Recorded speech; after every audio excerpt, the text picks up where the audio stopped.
back, and then we're joined by Richie Kotzen of Winery Dogs. How are you? I'm doing really well. How are you doing? Doing fantastic. I know you're gearing up for the big Hot Streak tour. How's it looking? Well, we've started. We've done 3 shows now, and we're in my old stomping grounds tonight outside of Philadelphia in Glenside. So I'm looking forward to playing tonight. Going to have some family and friends here appearing, so it should be fun. Oh, fantastic. Well, take us back a bit. You know, I know you got started in music early. Did you start with the piano and then move to guitar? Yeah, technically I did. You know, I was pretty young, you know, as a little kid, like 5 years old, and kind of one of those kids that was always trying to entertain the family, and someone said, you know, hey, there's a piano in the house, why don't you get him some lessons? And so I started lessons when I was like 5, and I didn't really take to it too well. But a few years later, I found an electric guitar at a yard sale, and I realized I wanted to learn that. And so when I started taking the guitar lessons, it was different from the piano. Like I would fall asleep with it at night, and I just really took to it. So that became my purpose as a little kid, was to play the guitar. Sure. And who were the musical heroes back then who really inspired you on the guitar? Well, you know, when I was really little, you know, I didn't really know too much, but I liked Kiss because they were dressed up in makeup, and I just thought they looked really cool. So I used to dress up like Gene Simmons and run around the house and pretend I was Gene. And so that was like one of the first influences. But then as I got older, I started listening to a lot of my parents' records. You know, my father had an extensive R&B collection, so you know, Stevie Wonder's Talking Book was a record that I played constantly, and Stevie Wonder was like the first concert I remember going to down at the Valley Forge Music venue. It was a round stage that was in a circle, and I saw George Benson there, so they were early influences. And then on the rock side of things, my mom had all the classic, you know, what's now considered classic rock, like The Who and the Stones and Jimi Hendrix and the Beatles. So my influences were somewhere between those 2 genres, you know, the R&B and the classic rock. Well, we always loved the soul, you know, and when you talk about, you know, most of the classic rock, they were so influenced by American R&B and blues influences, you know. What is it about, you know, that soul which really allows you to be that much more expressive, you know, in a rock format? Well, I guess it's just, you know, rock was born from that, wasn't it? You know, I mean, it started with blues and R&B, and then, you know, rock evolved. And so that's just the roots of rock, you know, stems from the blues, the way it is, you know, Chuck Berry and artists like that. So it's just the way it happened. I grew up outside of Philly, and the radio stations and the music that I heard, there was a lot of R&B music here regionally, so I think that somehow is ingrained in my DNA, so to speak. But you know, I like other kinds of music as well. You know, I can't play flamenco, but I'd love to learn how. I love the sound of that kind of guitar playing. So I say it's radio music. There's so many different styles, and you know, I think you know people that get known for something that a lot of it has to do with their culture and upbringing and their surroundings when they're very young. And for me, it was, you know, classic rock and the old school R&B. Yeah, well, no doubt the Philly soul and Stax and Motown and the blues, you know, is definitely going to give you some deep roots. I know Mike Varney had discovered you, and you made your first solo album at 19, and I think that's one of the things that separates you from a lot of the, you know, the shredders is the soul, you know, and I think that's really a basis of what stands out. It's an interesting thing, you know, the record I made. Back then I wasn't really, you know, focused on anything other than getting out of a small town. You know, my parents,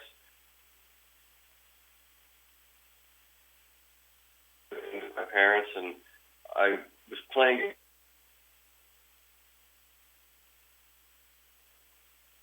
guitar spotlight for new talent. Your phone's kind of going in and out. Okay, can you hear me now? Yeah. Let's hope that's a better connection. I didn't really move. Weird. Well, what I was saying was, back when I made my first record, I was really, trying to figure out how to get out of a small town. And the out that I saw that seemed the most easiest was to try to get recognized for my guitar playing. So luckily, Shrapnel Records found me and decided to make a record with me. And so that was a great opportunity. I was 18 when I made that record, and pretty much realized right away that I didn't want to be known as an instrumentalist. So that following year, I went in the studio and recorded a vocal record, and I was doing music more along the lines of what, I envisioned, what I thought I should be doing, so to speak. So that was kind of the beginning of Shrapnel Records. That's where I got my start. We'll talk a little about getting a call to join Poison, and if there was any trepidation on that, or basically what your greatest experience was from doing the native tongue. Well, yeah, sure. There was a lot of trepidation. At the time, I had made the record I was talking about just now called Fever Dream, and Interscope bought my contract, and I was suddenly signed to Interscope, and I needed to give Shrapnel one more record, and it had to be instrumental so it didn't compete with my new record deal. And so I gave them a third record, which was instrumental, as part of the buyout. And I hung in L.A. for like a year writing with people, and finally getting a budget approved. Danny Korchmar was going to produce my record, and I was really excited because he had just done Don Henley, and I was a huge fan, and I was really excited to get to work with him. And suddenly Interscope pulled the plug, and they basically said, look, we signed you to be a hard rock artist. You want to be a soul guy. We're not going to pay for that. And actually, I flipped out. I said, well, I'm not going to do something that I don't love. And if I'm going to make a record, I'm going to make my record and be myself. Otherwise, I'm not going to make a record. And so, all right, well, cool. You're not going to make a record, and they dropped me. And so I figured, I'm young. I'm 19, 20 years old. I'll find another deal somewhere.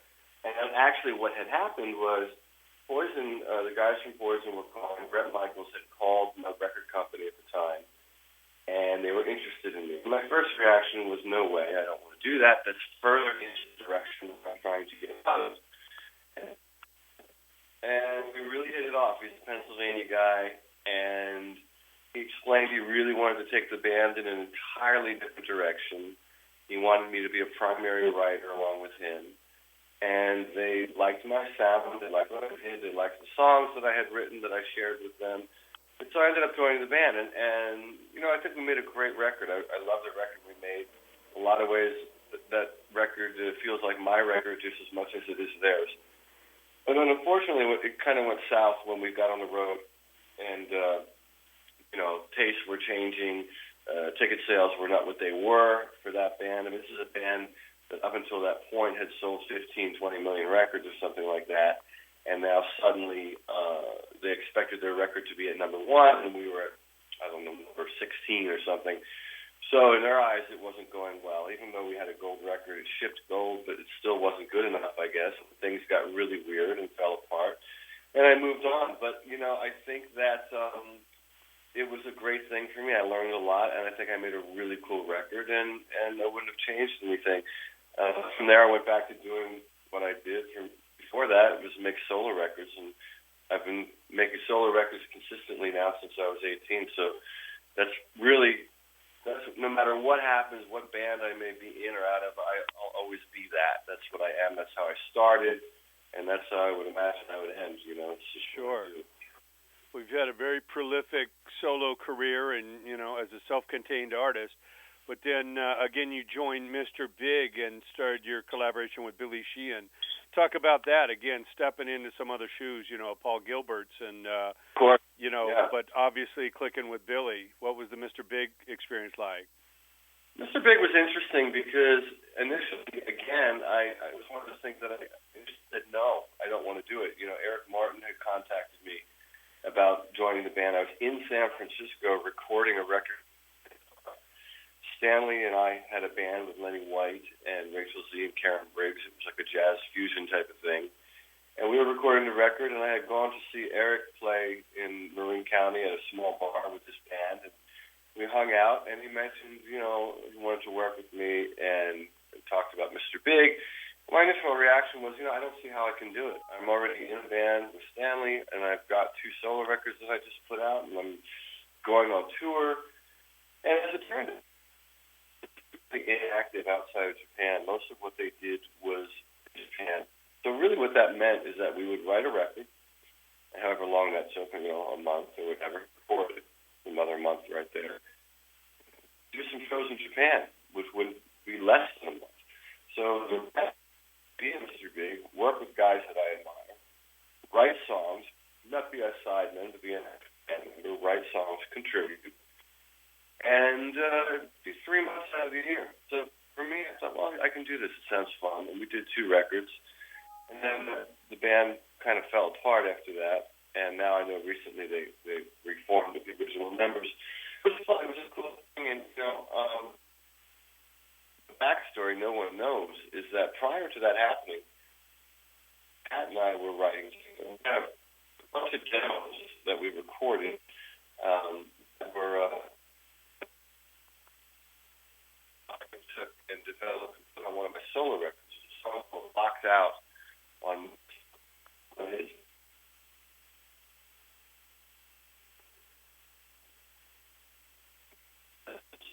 Where we were writing together.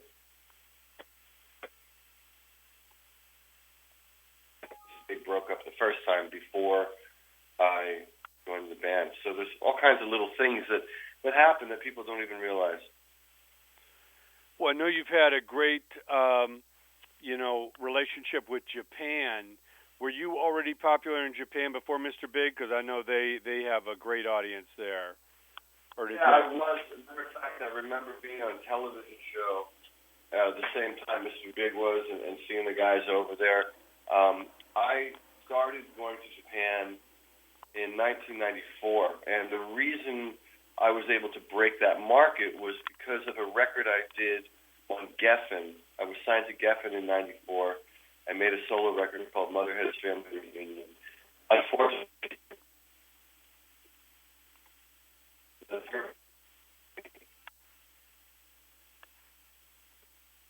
so I without anyone supporting me. So I printed 15,000 copies. Now, tell us, obviously, you continue with the solo stuff, but now all of a sudden the Winery Dog situation comes about. I had heard that Eddie Trunk had recommended you. Obviously, you already knew Billy Sheehan. Talk about how the Winery Dogs got together. Well, what happened? You asked me about Japan, and I was giving the answer. Did my phone cut out again? Yeah, it did. I'm sorry. It was a big blank spot. Oh shit! I was in the middle of an answer. Can I backtrack? Yeah, please do. Okay, I didn't know that happened. So you had asked me the Japan connection, and so I was explaining that when I released my record called Motherhead's Family Reunion, it was a record that Geffen released. The guy that signed me had left the label before my release, and so I was left there without anyone supporting me. So they shelved the project. They printed 15,000 copies of the record, put them in the stores, and that was the end of it. However, in Japan, MCA, which was the distributor at the time, loved the record. And so they took me to Japan in 94, and that's how the door opened for me overseas, going to Japan. And then later on, other territories opened up for me, Brazil, Europe. And that's really been a big part of my career, is touring internationally. I spent a lot of time in Italy, and that kind of went out to the rest of Europe.